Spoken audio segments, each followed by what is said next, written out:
I'm putting time into the lab. 160 shots, wedges, a couple of 6 irons, 5 irons in there. Once again, the Hideki Matsuyama move at the top. So it's a little slower, and then you just pipe it. You should say his name as you're getting it. Hideki Matsuyama! That's different than Johnny Miller. Johnny Miller, more smooth. Yeah. Because if you want to look at rhythm with your golf swing, it's Johnny Miller. What about Matsuyama? So if I go Hideki Matsuyama. Dead ahead. There you go. All right. I'll take that pitching wedge, 131. That's good. So it's take it back slow. I like to go shoulder to chin.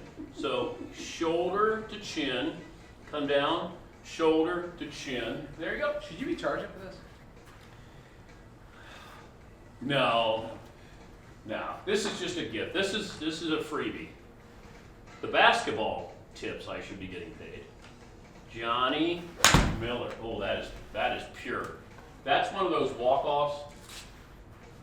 Yeah, we'll take that. 130.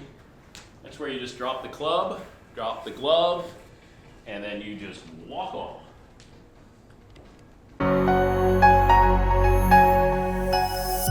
The Monday Night Football booth has always held a special place in the broadcasting world, or at least it did for me when it first started.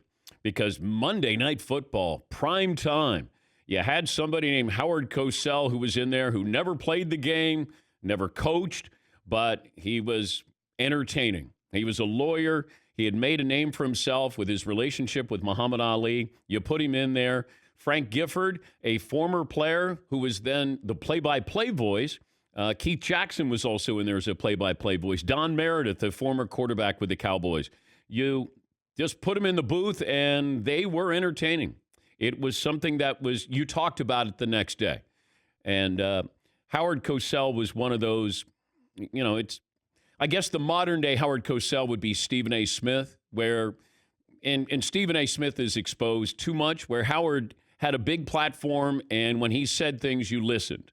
And Monday Night Football was a must-see TV. We didn't look at ratings. I didn't know what the ratings were back then. It was entertainment. You tuned in, entertainment. So Frank Gifford and Don Meredith, they had players like O.J. and Joe Namath, non-football guys, Dennis Miller, Tony Kornheiser. Monday Night Football lost its luster. Sunday Night Football was, rising up to be the best broadcast. And I know that I'm territorial because I worked at NBC, but Al Michaels and Chris Collinsworth, Michelle Tafoya, and the production crew, they made it the best football broadcast on TV. Mike Tirico then with Monday Night Football. John Gruden came in. All right, got a little bit more of a uptick here. Gruden was the I love this guy and the Spider 2 Y Banana. Okay. The booth is in the state of flux once again. Last year's team of Joe Tessitore, Booger McFarland reportedly out. ESPN flirted with Tony Romo, Drew Brees, Peyton Manning, and now it looks like they're going to stay in-house. It looks like Steve Levy is going to be the play-by-play voice, and that's a good call. I've known Leaves for 20 years, and I said, boy, and I texted him yesterday, I said, 20 years to become an overnight sensation. Congrats, Leaves. He goes, I don't know anything. Do you? And I said, I know that you're going to be the voice of Monday Night Football. I don't know much more than that. But Leaves will be good. He's a very good traffic cop, and he's not trying to impress you with his football knowledge. That's where you get into it. And I think Joe Tessitore, people didn't know who Joe was. And Joe is more of a college football guy, that voice, that enthusiasm, and I think he was trying too hard to let you know that he knew football. We don't want that out of our play-by-play voice. That's why we have an analyst. And you had, sometimes 2 analysts in there with Jason Witten and Booger McFarland. Booger will be good on the other shows on ESPN. I think it's better suited. Here's the topics. We need a 15, 20-second soundbite. Give an opinion, tell a story. I think Booger McFarland will be fine. Could you see a scenario, though, Coach, where not every school in a conference is going to be playing their football season or starting on time with everybody else? Yeah, I could see that. I'd be more for that, than saying all. If all can't play, then nobody plays. Yeah. That kind of. I've never been a big fan of that kind of thinking. Yeah, because I was wondering about Rutgers, given the proximity to New York City. They might not be able to start when everybody else does. I look at the SEC, and it feels like the SEC is probably going to be full speed ahead. Pac-12, I think, has got some issues with just proximity of the schools there. I mean, it's kind of the wild, wild west of trying to figure out who's playing and how many games you're going to play. Is there going to be travel with planes, or is it buses? And are you sorting this out as well? Yeah, well, everybody's looking into that, and it's it can be driven a lot by the health professionals. But I mean, a lot of different scenarios being planned for, like all options being looked at. The things that you're saying right now, people are looking at that. The length of the schedule, is it just a conference schedule? Do you play the games and a certain percentage of the fans can come, or no fans can be in the stadium? I mean, all those things are being talked about and looked at. When you were with the Niners, when Peyton Manning left the Colts, he worked out for the Niners, and you were there in 2012. Were you guys close to signing Peyton Manning in 2012? We did a workout, and it was down at Duke University, and he threw the ball great. We were evaluating the situation, recruiting him. We didn't want to get into the show of it, where SUVs are pulling up and flying in here and there. Yeah. But yeah, it was more under the radar. And we had Alex Smith too, who had a great season for us in 2011, and then Peyton ultimately ended up deciding to go to Denver. But our hat was in the ring, and we were talking, but we had a good situation with Alex, and ultimately Peyton chose the Broncos. Before I let you go, you're proposing that. Well, explain it. What you want to allow players to be able to do to go pro early if they have the talent, the opportunity to go pro. Right. That a player could submit his name to the NFL draft after any season, freshman, sophomore, junior, senior, or after a fifth year. If the NFL does draft them, then they would become a pro. But the second part is that they can return to playing college football if they're not drafted, which is right now that's not the case. If somebody submits their name for the draft, they're gone. So creating more options, and then the third piece of it is if a player leaves college and pursues his pro career, plays pro ball, then after his pro career, then he could return to college as a student and finish his degree at the expense of the university. So options that would ultimately give the player a shot at a college career, a shot at a pro career if good enough, and also make sure that the youngster gets his degree, because the numbers are still the same. I mean, there's only 1.5% of NCAA players are going to play in the NFL, and the alarming thing is the amount of youngsters that come out, early for the draft, and then play or don't play. A lot of the times, not even get drafted. About 30% go undrafted that leave after their third year, and then it's over. There is no coming back to college. There's no probably don't even have the degree, and you don't have the pro career. So instead of that scenario taking place, the scenario taking place where the kids and their family can have it all. I mean, they get their playing career, their shot at the pro career, and they're going to get their degree. I think just makes a lot of sense, and is a win-win-win for the student athletes. As we move forward here, and hopefully baby steps here, I still keep hearing, and I've heard this, I think, for 5 weeks now, is July 4th, around July 4th. What has to happen? Is July 4th a reasonable target date here? Yeah, I think it's realistic. We're looking at like 2 or so weeks to negotiate this deal, maybe 2.5 weeks. And if it gets done, the Major League Baseball then needs to go and secure approval from all of the governors in whom state they're trying to play. They've already been doing that. Gavin Newsom yesterday in California talked about it. Mike DeWine told reporters at ESPN that he talked with Rob Manfred. So get gubernatorial support, get mayoral support, get White House support, get doctor support. And Anthony Fauci is coming out this morning and talking about how we're reopening too quickly. Getting Anthony Fauci support would be a really big deal. Having Anthony Fauci say, I don't like what baseball's doing, that wouldn't be very good. So when we do come back, I'm going to be optimistic here. I don't want to be Danny Downer. When we do come back, are we looking at 80 game schedule? Is that reasonable to get 80 games in per team, given the travel involved, and when do we end up with a World Series? Well, the travel looks like it's going to be different than usual. You're not going to have any teams taking cross-country flights. If you're the New York Yankees, you're going to play your 4 other teams in the AL East and 5 teams in the NL East. And so if you're in New York, you might drive to Philadelphia, you drive to Boston, you drive to Washington. Clearly, you drive to Citi Field in New York. I mean, they're going to try and do that. It's much easier among East teams and West teams than it is Central Division teams. They can get in 80-something games, especially if they're going to be double headers. And I think what MLB is hoping for in its proposal is finishing out the World Series early in November.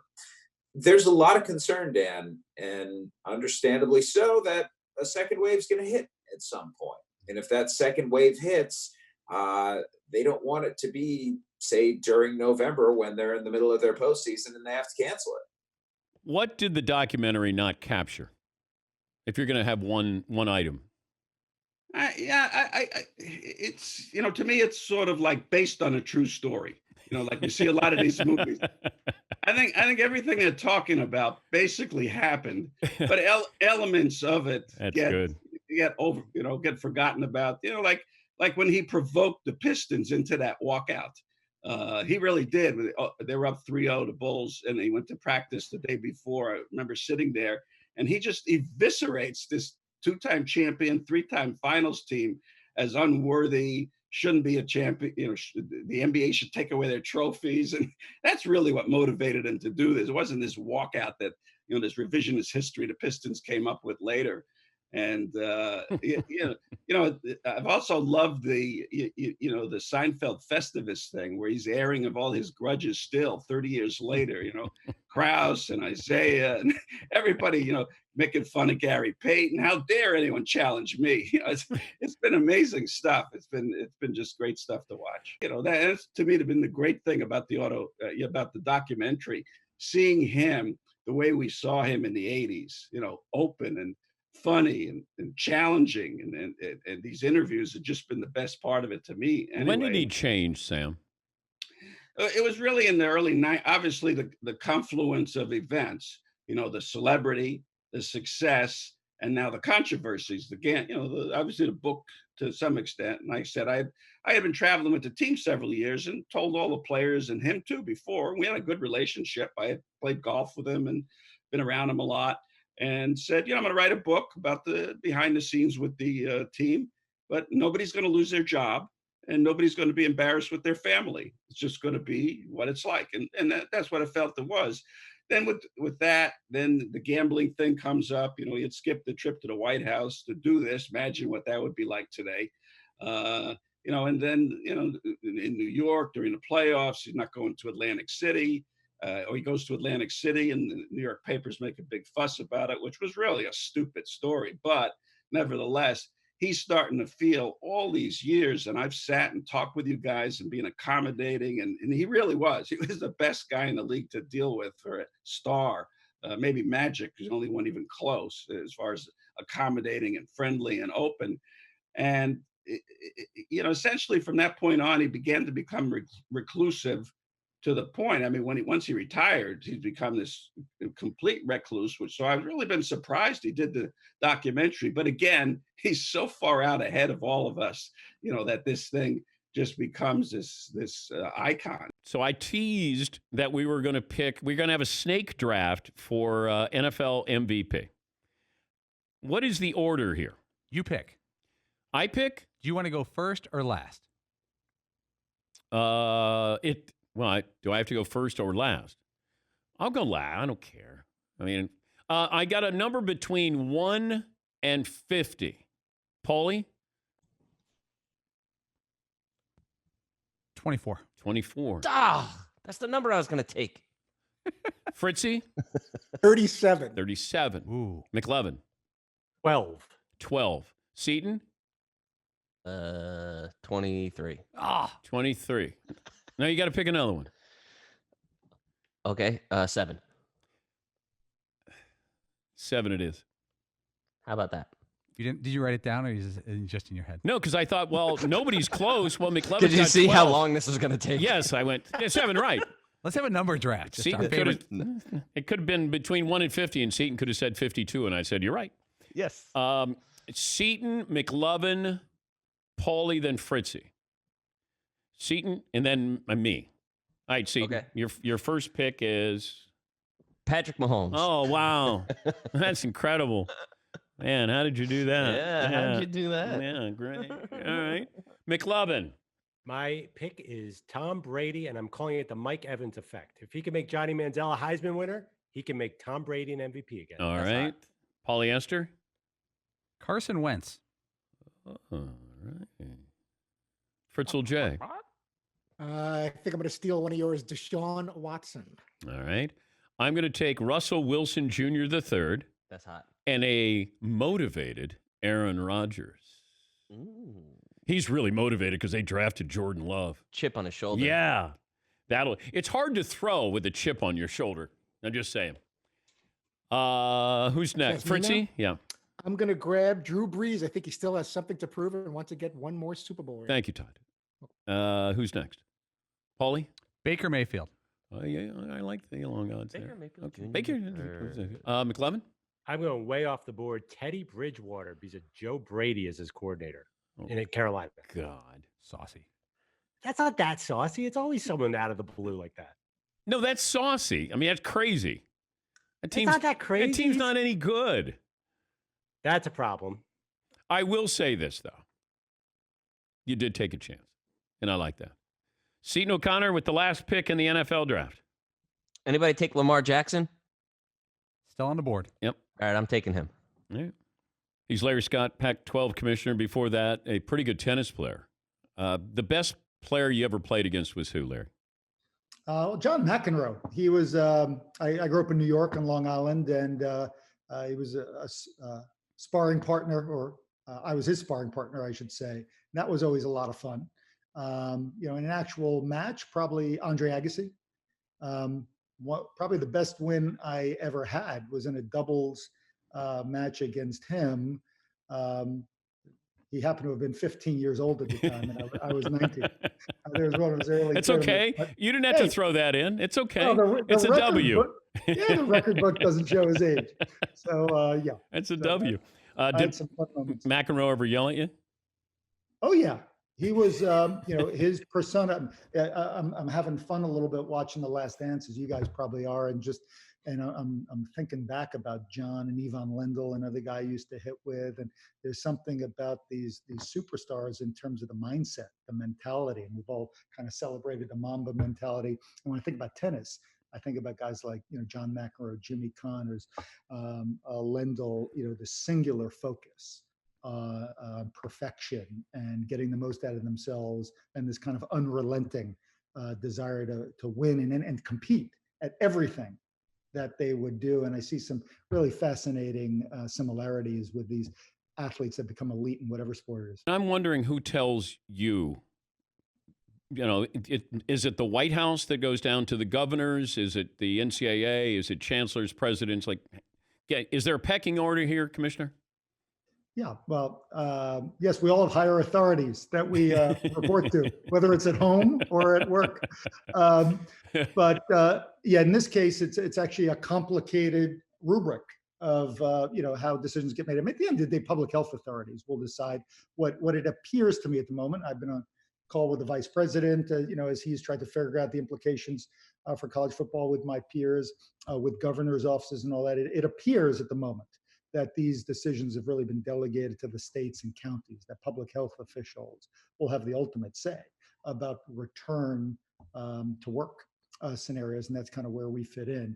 It's also clear that decisions will be different about when it's okay to play versus the whole issue of when fans can come to stadium. I think those things are getting a little bit conflated. But I think the NFL has felt confident they could announce their schedule and that they're intending to play. MLB yesterday has obviously felt comfortable they could announce they're going to start in July, if I understood it right. And I think if we get to the point where we announce we're intending to start, we would have a level of comfort with the discussions we've had directly and through our schools with public health officials that they feel comfortable we got the protocols in place. And that's also probably not getting as much discussion out there as it deserves. I'm spending as much time with medical experts as I am with our coaches, athletics directors, and presidents right now. And one of the few advantages that college has, if you think about schools in our conference, UCLA, Stanford, Washington, we got some of the leading university hospitals and medical schools in the country.